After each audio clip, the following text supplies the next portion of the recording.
Most Americans are not free. We live in cages.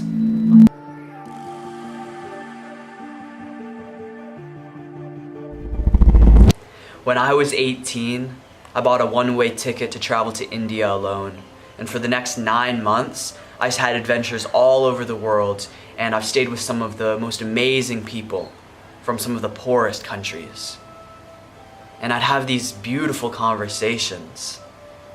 And when they'd ask me where I'm from, I'd say I'm from America. And you know what they'd say to me? They'd say, "Wow, America. Someday I'm gonna go there and I'm gonna be successful.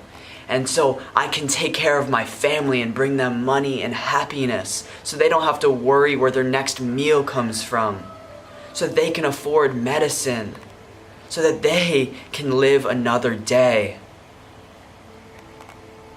Because these people, and over 1 billion people in this world, live on $1 a day. But those kids are more American than most Americans. Most Americans don't even know what it means to be American. Most Americans don't even have the spirit of a true American that these kids have. The spirit of America is freedom. So hear me, world. Most Americans are not free. We live in cages. I know this because I lived in the cage for so long, and when all you know is the cage, you don't even know, you don't even realize that there's something more to life, that there's something out there. And that was me, and that is so many kids. That is the new generation that's rising up. We're beginning to realize that we've been in a cage, that most of us have been living in a herd, in this herd mentality of fit in, blend in, stay down, keep your head down.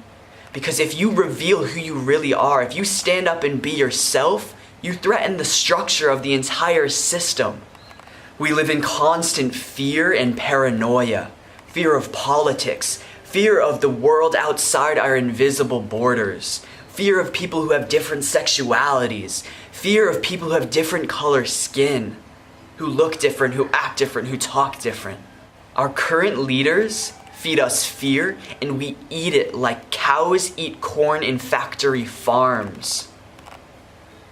We have forgotten bravery. We have forgotten to stand for what we believe in, live, fight, and die for what is on our hearts. We have forgotten love. Our love is our power. And if you forget that, hear me. You have nothing. We have forgotten love. The love that fueled our ancestors to come to this country, overseas, for a new life, in search of a new world, for us, for the future. We have forgotten the love that fuels that son in Asia and that daughter in Africa to pursue a destiny so they can give their families the world. We've become so focused on ourselves that we are not even independent anymore. We've become so focused on our self-image that we are now a people that is completely dependent on the validation of the fake masks that we wear. And we're begging for anyone else to change the world because we don't believe in ourselves anymore. We don't believe in ourselves because we've spent so much time trying to be people that we are not. And when you do not know who you are, how can you ever believe in yourself?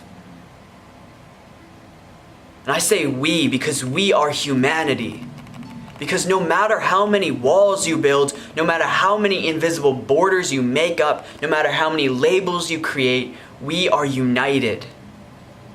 And if one of us falls down, we all fall down.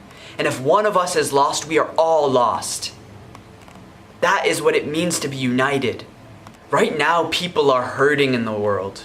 Right now, our world is hurting.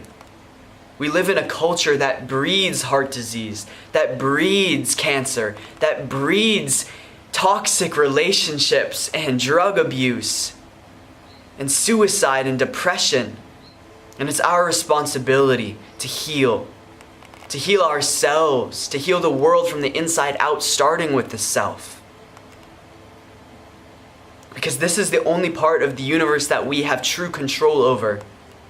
But this is the control panel. Humanity is evolving. Are you with us, or are you holding us back? Join the evolution.